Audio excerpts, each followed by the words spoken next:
को दीपावली पर्व की बहुत बहुत शुभकामनाएं। लक्ष्मी पूजा की बहुत बहुत शुभकामनाएं। माता लक्ष्मी जी भगवान गणेश के साथ, माता सरस्वती के साथ सभी के घर में वास करें, सभी के घर में खूब धन संपत्ति दे, खूब सुख दें। इसी शुभ मंगल कामना के साथ आइए सुनते हैं दीपावली पर सुनी जाने वाली सभी कहानियाँ। सबसे पहले गणेश जी भगवान की कहानी सुनेंगे। बोलिए गजानन गणेश की जय हो। किसी गांव में एक बुढ़िया माई रहती थी।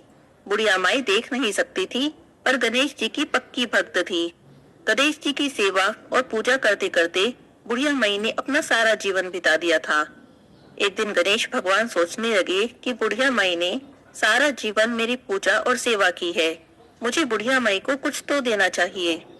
बस यही सोचकर गणेश जी भगवान बुढ़िया माई के पास आए और बोले, बुढ़िया माई, मैं तेरी पूजा से, तेरी सेवा से बड़ा प्रसन्न हूँ, तो मुझसे अपनी मन चाही कोई भी चीज मांग ली। लेकिन बुढ़िया माई कहने लगी, भगवान मुझे तो कुछ भी नहीं चाहिए। तो गणेश जी बोले, नहीं बुढ़िया माई, कुछ तो मांग, मैं तेरी सेवा से बड़ा प्रसन्न हूँ, जब तक तू नहीं मांगेगी मुझे चैन नहीं मिलेगा। तो बुढ़िया माई सोचने लगी क्या मांगू, तो कहने लगी कि मुझे तो मांगना भी नहीं आता, मैं क्या मांगू। तो गणेश जी बोले, कोई बात नहीं, तू अपने घर जा, अपने बेटे बहू से पूछ ले, वो जो कहे वो मांग लेना। तो बुढ़िया माई अपने घर आ जाती है। आकर बेटे से पूछती है कि बेटा, गणेश जी बोलते हैं कि कुछ मांग, बता क्या मांगू। तो बेटा कहता है, माँ गणेश जी बोलते हैं तो बहुत सारा धन मांग ले। बुढ़िया माई बहू के पास जाती है, फिर कहती है कि गणेश जी कहते हैं कुछ मांग, बता क्या मांगू। तो बहू कहती है, माता जी आप एक पोता मांग लो। तो बुढ़िया माई सोचती है कि ये दोनों तो अपने अपने मतलब की चीज कह रहे हैं। बुढ़िया माई पड़ोसन के पास जाती है, कहती है कि गणेश जी कहते हैं कुछ मांग, मेरी तो कुछ समझ में नहीं आ रहा, क्या मांगू। तो पड़ोसन बोलती है कि तू बूढ़ी हो गई है, थोड़े दिन जिएगी, तू ऐसा कर अपनी आंखें मांग ले, कम से कम जाने से पहले एक बार इस संसार को देख तो ले। बुढ़िया माई को फिर भी संतुष्टि नहीं हुई, वो घर आ गई। अगले दिन मंदिर गई तो गणेश जी तो तैयार बैठे थे। जाते ही बोले, बता बुढ़िया माई क्या सोच के आई है, क्या मांगती है। तो बुढ़िया माई कहती है कि गणेश जी भगवान, अगर आप मुझ पर प्रसन्न हैं तो मुझे आंखें दो, जिससे मेरा पोता मुझे सोने के कटोरे में दूध पीता दिखे। 9 करोड़ की माया दो, 16 साल की सिकाया दो, बेटा पोता खूब परिवार दो, सारे घर में खूब सुख दो।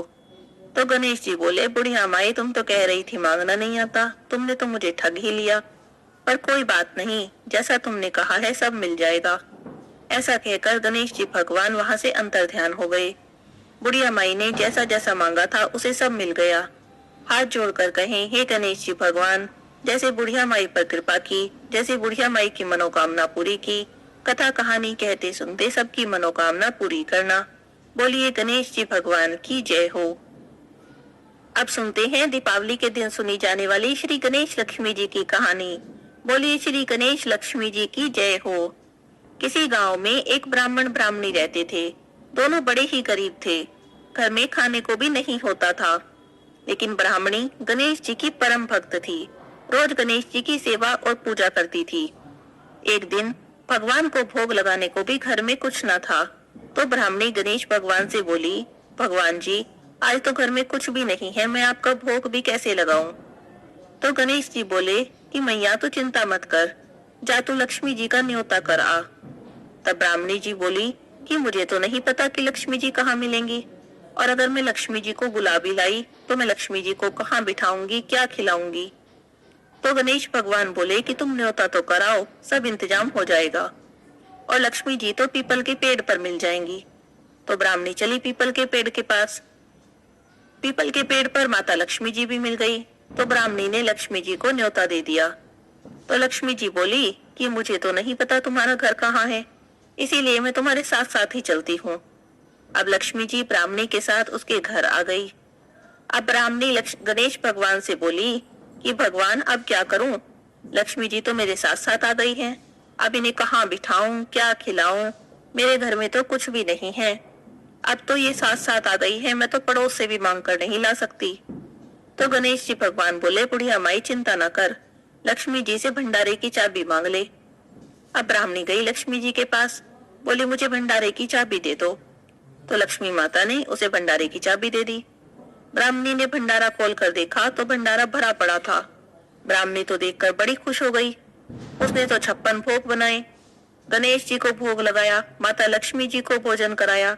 सारे परिवार वाले भी जी भर के चीम लिए, तो भी भंडारा खाली ना हुआ। तो वह बोली, अब क्या करूं? गणेश जी बोले, खा बांट। तो ब्राह्मणी भर भर बोइये बांटने लगी। तो सब कहने लगे कि कल तक तो तुम हमारे घर से मांग कर ले जाती थी, आज बोइये भर भर के बांट रही हो, ऐसा क्या हो गया?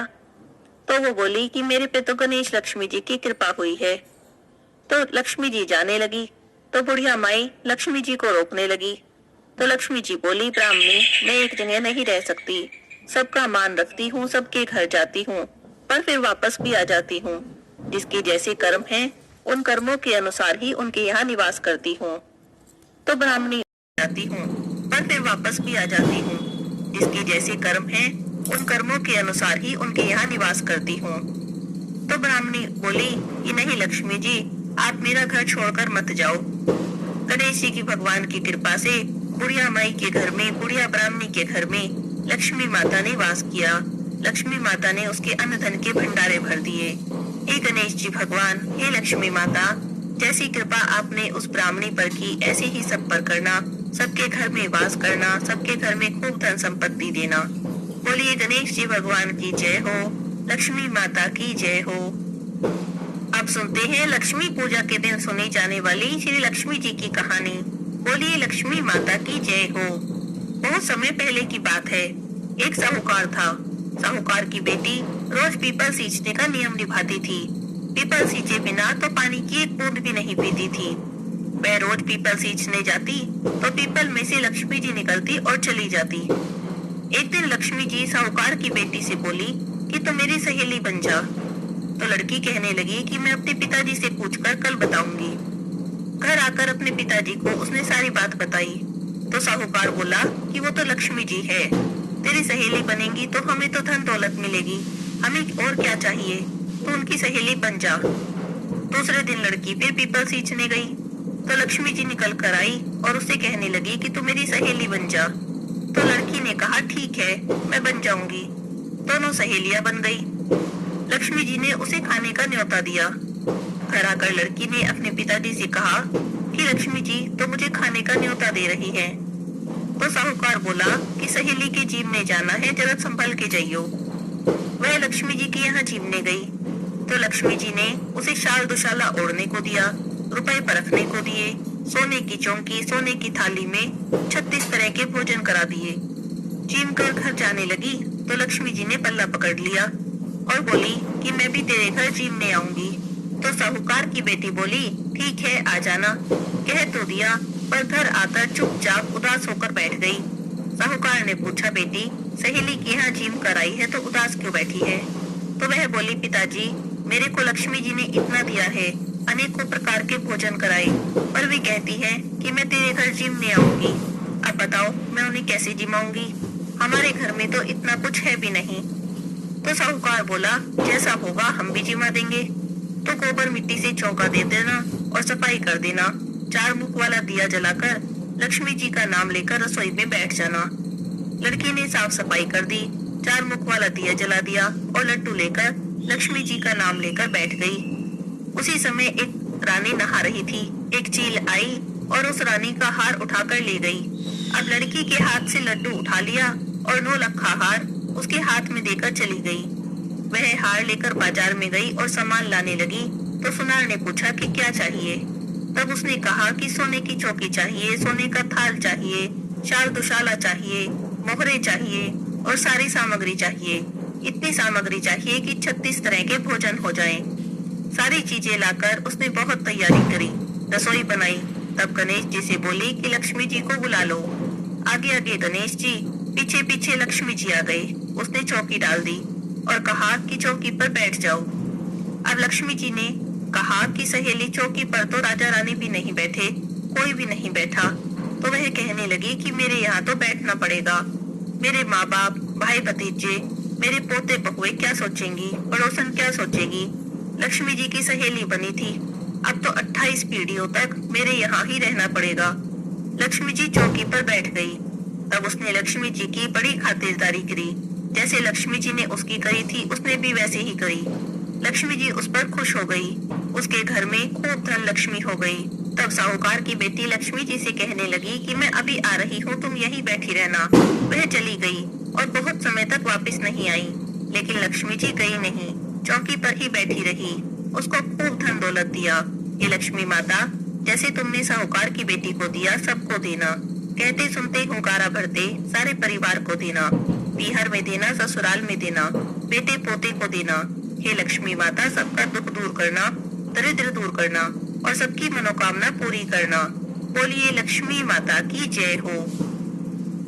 भगवान सभी के घर से दुख दरिद्रता को दूर करें और सभी के घर में लक्ष्मी का वास हो।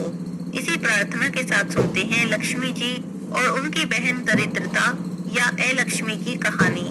बोलिए लक्ष्मी माता की जय हो। बात समुद्र मंथन के समय की है। समुद्र मंथन करने से देवताओं को जो भी रत्न प्राप्त हुए, उनमें से लक्ष्मी और कौस्तुभ मणि को उन्होंने भगवान विष्णु को समर्पित कर दिया। जब भगवान विष्णु लक्ष्मी जी से विवाह करने को तैयार हुए तो लक्ष्मी जी बोली, हे प्रभु, जब तक मेरी बड़ी बहन का विवाह नहीं हो जाता तब तक मैं छोटी बहन आपसे किस प्रकार विवाह कर सकती हूँ। इसीलिए आप पहले मेरी बड़ी बहन का विवाह करा दें, उसी के बाद आप मुझसे विवाह करें। लक्ष्मी जी के मुख से ऐसे वचन सुनकर भगवान विष्णु ने लक्ष्मी जी की बड़ी बहन दरिद्रता का विवाह उद्दालक ऋषि के साथ संपन्न करा दिया। लक्ष्मी जी की बड़ी बहन, जिन्हें लक्ष्मी भी कहा जाता है, पुराणों के अनुसार उनका स्वरूप बड़ा ही विचित्र था। बड़े बड़े दांत, चमकते हुए दांत, उनकी देह वृद्धा की तरह थी। नेत्र बड़े बड़े थे और बाल बिखरे हुए और रूखे थे। भगवान विष्णु ने आग्रह किया तो ऋषि उद्दालक उनके साथ विवाह करने को तैयार हो गए। कार्तिक मास की द्वादशी तिथि को पिता समुद्र देव ने अपनी बेटी दरिद्रता का कन्यादान किया। विवाह के बाद ऋषि जब दरिद्रा को लेकर अपने आश्रम पर आए तब उनके आश्रम में वेद मंत्र गुंजायमान हो रहे थे। वहाँ से दरिद्रता दोनों कान बंद किए भागने लगी। यह देखकर तो मुनि बड़े ही दुखी हुए, क्योंकि उन दिनों तो सब जंगीर धर्म की चर्चा और पुण्य कार्य हुआ करते थे। सभी स्थानों पर वेद मंत्र और भगवान के गुणगान से बचते बचते भागते भागते जब दरिद्रता थक गई तब दरिद्रता ने मुनि से प्रार्थना की कि जहाँ वेद ध्वनि, अतिथि सत्कार, यज्ञ दान, भस्म लगाए लोग आदि हों, वहाँ पर मेरा निवास नहीं हो सकता। अतः आप मुझे किसी ऐसे स्थान पर लेकर चलिए जहाँ इन कार्यों से विपरीत कार्य होते हों। तब मुनि दरिद्रता को निर्जन वन में ले गए और वहाँ पर मुनि की भेंट मार्कंडे ऋषि से हुई। उन्होंने मार्कंडे ऋषि को सारी बात बताई और पूछा कि अब मैं इन्हें कहाँ पर रखूं। तब मार्कंडे ऋषि बोले कि जिसके यहाँ शिवलिंग का पूजन न होता हो, जिसके यहाँ जप न होते हो, रुद्र भक्ति की निंदा होती हो, वहाँ पर ये रह सकती है। जहाँ पर परस्पर झगड़ा होता हो, रात के समय लोग झगड़ा करते हो, जिस घर के लोग सूर्योदय के बाद उठते हो, स्नान न करते हो, गंदे कपड़े पहनते हो, संध्या काल में सोते हो या खाते हो, जुआ खेलते हो, ब्राह्मण के धन का हरण करते हो, हाथ पैर ना धोते हो, उस घर में ये रह सकती है। जिस घर में कांटेदार, दूध वाले, पलाश के या नींब के वृक्ष हो, सीन की लता हो, दोपहरिया या अपराजिता के फूल का पेड़ हो, वहाँ ये रह सकती है।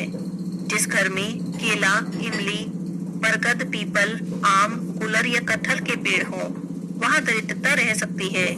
जिस घर में या बागीचे में कौवों का निवास हो, वहाँ पर ये रह सकती है। जिस घर में प्रेत रूपा काली प्रतिमा या भैरव मूर्ति हो, वहाँ पर ये रह सकती है।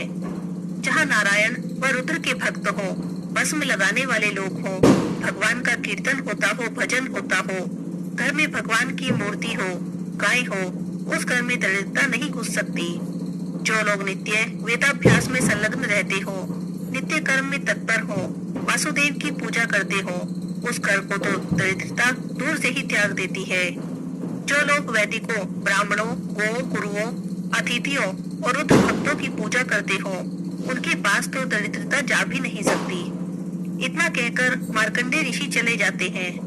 तब मुनि ने दरिद्रता को एक पेड़ के जड़ में बैठाया और कहा कि मैं तुम्हारे लिए उपयुक्त आवास की खोज करता हूँ। तब दरिद्रता ने पूछा कि जब तक आप आएंगे तब तक मैं खाऊंगी क्या? तब मुनि ने कहा कि तुम्हें पता है कि तुम कहाँ रह सकती हो, जहाँ रह सकती हो वहीं पर जाकर कुछ खा पी लेना। लेकिन जो भी स्त्री तुम्हारी पुष्प और धूप से पूजा करे उनके घर में कभी मत जाना। ऐसा कहकर मुनि वहाँ से चले गए। लेकिन बहुत खोजने पर भी उन्हें ऐसा कोई स्थान नहीं मिला। बहुत दिनों तक पीपल की जड़ में बैठे रहने के कारण भूख प्यास से व्याकुल होकर दरिद्रता रोने लगी। उनके रुदन से संपूर्ण ब्रह्मांड में हाहाकार मच गया।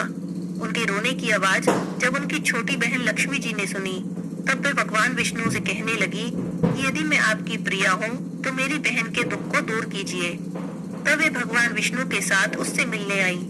तब दरिद्रा ने भगवान विष्णु से कहा कि मेरे पति तो रसातल में चले गए हैं और मैं अनाथ हो गई हूँ। अब मेरी आजीविका का कोई भी स्थान नहीं है। आप मेरी जीविका का प्रबंध करें। तब भगवान विष्णु बोले, हे दरिद्रे, जो माता पार्वती, शंकर जी या मेरे भक्तों की निंदा करते हैं, शंकर जी की निंदा कर मेरी पूजा करते हैं, उनके धन पर तुम्हारा संपूर्ण अधिकार होगा। अब तुम सदा के लिए पीपल के पेड़ की जड़ में निवास करो।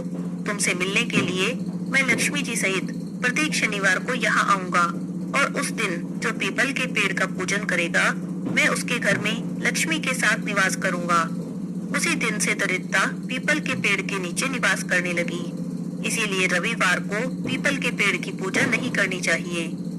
दीपावली की रात्रि में विष्णु प्रिया लक्ष्मी जी सभी गृहस्थों के घर में विचरण करके देखती है कि मेरे निवास योग्य घर कौन से हैं। श्री लक्ष्मी जी स्वयं कहती है कि जिस स्थान पर श्री हरि श्री कृष्ण की चर्चा होती हो, जहाँ तुलसी शालिग्राम की पूजा होती हो, शिवलिंग की और श्री दुर्गा जी की आराधना होती हो, वहाँ पर लक्ष्मी सदा ही निवास करती है। मैं उन घरों में निवास करती हूँ जो सौभाग्यशाली, निर्भीक, सच्चरित्र, कर्तव्यपरायण, अक्रोधी, भक्त और सदाचार में लीन और गुरु सेवा में रत पुरुष रहते हैं। जिस घर की स्त्रियां क्षमाशील, शीलवती, सौभाग्यवती, पति पारायण और सर्वगुण संपन्न होती हैं, जिन्हें देखकर सबका मन प्रसन्न हो जाता है, जो देवताओं की, गौओं की और ब्राह्मणों की सेवा करती हैं, घर में धान्य का संग्रह करती हैं, उन्हीं घरों में लक्ष्मी जी वास करती हैं। लक्ष्मी जी कहती हैं कि जो पुरुष नास्तिक हो, दुराचारी हो, चोर हो, गुरुजनों के दोष देखने वाला हो, बात बात में क्रोधित होता हो, जो मन में दूसरा भाव रखता हो, ऊपर से कुछ दिखाता हो, ऐसे मनुष्य के घर में मैं निवास नहीं करती। जो नाखूनों से भूमि को कुरेदता हो, तृण तोड़ता हो, सिर पर तेल लगाकर उसी हाथ से दूसरे अंग को स्पर्श करता हो, अपने किसी अंग को बाजे की तरह बजाता हो, निरंतर बस बोलता ही रहता हो, जो भगवान के नाम का और अपनी कन्या का विक्रय करता हो, जहाँ बालकों के देखते रहने पर उन्हें दिए बिना ही लोग भोजन खा लेते हो, जिनके यहाँ अतिथि को भोजन नहीं कराया जाता हो, जिनके यहाँ दिन में सोते हो, उन घरों से लक्ष्मी रुष्ट होकर चली जाती है। इन दुर्गुणों के होने पर भले ही कितनी भी लक्ष्मी पूजा की जाए, घर में लक्ष्मी जी का निवास नहीं होता। इसीलिए हमें ऐसा घर बनाना चाहिए जो लक्ष्मी जी के मन के अनुकूल हो, जहाँ पहुंचकर वे किसी अन्य जगह जाने का विचार भी मन में ना ला सके। साथ ही लक्ष्मी प्राप्ति मनुष्य के पुरुषार्थ पर ही निर्भर होती है। बोलिए लक्ष्मी माता की जय हो। अब सुनते हैं लक्ष्मी जी की एक और कहानी, जिसे लक्ष्मी पूजा के दिन, दीपावली के दिन जरूर सुनना चाहिए। बोलिए लक्ष्मी माता की जय हो। एक समय की बात है, किसी नगर में एक ब्राह्मण ब्राह्मणी रहते थे। दोनों ने अपने घर के मंदिर में गणेश जी और लक्ष्मी जी को स्थापित कर रखा था। ब्राह्मण प्रतिदिन उनकी सेवा पूजा करता था। ब्राह्मणी भोजन कराती और उनको भोग लगाती। ब्राह्मण के घर में बस एक ही कमी थी, दोनों आपस में छोटी छोटी बातों को लेकर झगड़ा करते थे। ब्राह्मणी भोजन बनाती तो ब्राह्मण से कहती कि भोग लगा दो, तो ब्राह्मण कहता तुम लगा दो, मैंने तो पूजा कर ली है। भगवान को सुलाने का समय हो या आरती का समय हो, दोनों एक दूसरे को कहते रहते कि तुम कर दो। वह कहती तुम कर दो और ब्राह्मण कहता कि तुम कर दो। इसी तरह नोक झोंक के साथ दोनों का गुजारा हो रहा था। आया कार्तिक का महीना, दीपावली का दिन था। ब्राह्मणी ने भोजन बनाया और ब्राह्मण से कहा कि आप भोग लगा दो। बस दोनों में फिर बहस शुरू हो गई कि तुम लगाओ, नहीं तुम लगाओ। अब गणेश जी महाराज लक्ष्मी जी से बोले कि ये दोनों तो बहुत लड़ते हैं, चलिए हम किसी और के घर में जाकर आसन ग्रहण करते हैं। वे दोनों ब्राह्मण के घर से चल दिए। अभी थोड़ी ही दूर पहुंचे थे कि एक घर देखा तो देखा वहाँ देवरानी जेठानी आपस में लड़ रही है। घर का आंगन बिल्कुल गंदा पड़ा है, झूठे बर्तन इधर उधर बिखरे पड़े हैं। भोजन पानी की तो कोई व्यवस्था नहीं है। लक्ष्मी जी बोली, भगवान जी मैं तो यहाँ बिल्कुल नहीं रह सकती। दोनों दूसरे घर गए। वहाँ पर देखा तो बहू अपनी सास से लड़ रही थी। चौका बर्तन सब फैला पड़ा था। वहाँ भी भोजन पानी का कोई नाम नहीं था। दोनों तीसरे के घर गए। वहाँ देखा तो ननंद भाभी लड़ रही थी। चौथे घर गए तो देखा वहाँ भाई भाई आपस में लड़ रहे थे। ऐसे ही गणेश लक्ष्मी एक एक घर में घूमते रहे, लेकिन जिसके भी घर जाते कुछ न कुछ बुरा उन्हें वहाँ पर मिलता। तो लक्ष्मी जी बोली, गणेश जी ऐसे तो घूमते घूमते बहुत समय बीत गया, कहीं भोजन पानी भी नहीं मिला। मुझे तो बड़ी जोर से भूख लग रही है। चलिए ब्राह्मण के घर में ही वापस चलते हैं, कम से कम वहाँ पर खाना पानी तो मिलता था। अब वे दोनों फिर से ब्राह्मण के घर में पहुँचे। अंदर से पकवानों की बहुत अच्छी खुशबू आ रही थी। दोनों ने दरवाजा खटखटाया तो अंदर से ब्राह्मणी बोली कि कौन है। तब वे बोले कि हम गणेश लक्ष्मी हैं। ब्राह्मणी बोली कि मैं तो नहीं खोलती दरवाजा, तुम पहले चले गए थे, अब क्यों आए हो। तब वे बोले कि अब हम नहीं जाएंगे। ब्राह्मणी भी बड़ी होशियार थी, बोली मैं नहीं मानती कि आप दोबारा नहीं जाओगे, पहले मुझे वचन दो तभी मैं दरवाजा खोलूंगी। तो लक्ष्मी जी बोली कि मांगिए, क्या मांगती है। तब वह बोली, अन्न दो, धन दो, पूत पालन दो, सोने का हार दो, कुल भाई बहू दो, हाथी दो, घोड़े दो, खूब लाभ लश्कर दो, 16 बरस की मेरी काया दो, ऐसा वचन दो। तब लक्ष्मी जी बोली, जाओ ब्राह्मणी, तुम्हें सब प्राप्त होगा। अब ब्राह्मणी ने दरवाजा खोल दिया। गणेश जी और लक्ष्मी जी ने अंदर प्रवेश कर लिया और ब्राह्मणी से कहने लगे, ब्राह्मणी तूने तो हमें ठग लिया, पर जा, जो तूने मांगा है सब तुझे मिलेगा। एक बात याद रखना, आज के दिन यानी दिवाली की रात को अपने आंगन में चौक पूर कर एक दिया सारी रात जलाना। मैं 7 पीढ़ी तक तेरे घर में विराजमान रहूंगी। ऐसा कहकर गणेश जी और लक्ष्मी जी ब्राह्मण के घर में विराजमान हो गए। उनकी कृपा से ब्राह्मण के घर में सब सुख हो गया। हे गणेश जी महाराज, हे लक्ष्मी माता, जैसे आपने ब्राह्मण ब्राह्मणी पर कृपा की, वैसे ही इस कथा को कहते सुनते सब पर अपनी कृपा बनाए रखना, सबके घर में वास करना, सबके घर में खूब धन संपत्ति देना। बोलिए गणेश जी महाराज की जय हो, लक्ष्मी माता की जय हो। अब सुनते हैं सब कथा कहानी को पूर्ण करने वाली तपसी लपसी की कहानी।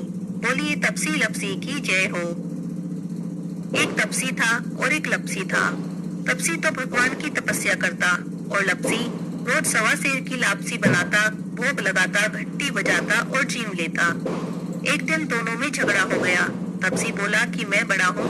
लपसी कहने लगा कि नहीं मैं बड़ा हूँ। तपसी बोला कि मैं रोज भगवान की तपस्या करता हूँ, इसीलिए मैं ही बड़ा हूँ। लपसी बोला कि मैं रोज भगवान को 1.25 सेर की लापसी का भोग लगाता हूँ, इसीलिए मैं बड़ा हूँ। दोनों आपस में झगड़ रहे थे। नारद जी वहाँ से गुजरे तो दोनों को झगड़ते देखा। पूछने लगे कि क्यों झगड़ रहे हो। तब दोनों ने अपनी अपनी बात कह दी। नारद जी बोले कि तुम लोग आपस में झगड़ा मत करो, तुम में से कौन बड़ा है इस बात का फैसला मैं कर दूंगा। अगले दिन सुबह सुबह तपसी और लपसी दोनों नहा कर आ रहे थे। नारद जी ने दोनों के रास्ते में 1.25 करोड़ की अंगूठी रख दी। तपसी ने अंगूठी देखी तो उसने तुरंत उठा ली। इतनी कीमती अंगूठी देखकर उसके मन में लालच आ गया। सोचने लगा कि बड़ी कीमती अंगूठी है, इसे बेचूंगा, बहुत सारे पैसे मिलेंगे। उन पैसों से एक बहुत बड़ा यज्ञ करूंगा और अपने आप को बड़ा साबित कर दूंगा। उधर लपसी ने अंगूठी देखी तो सोचने लगा, अरे किसी की कीमती अंगूठी गिर गई है, लेकिन उसने अंगूठी को हाथ तक नहीं लगाया।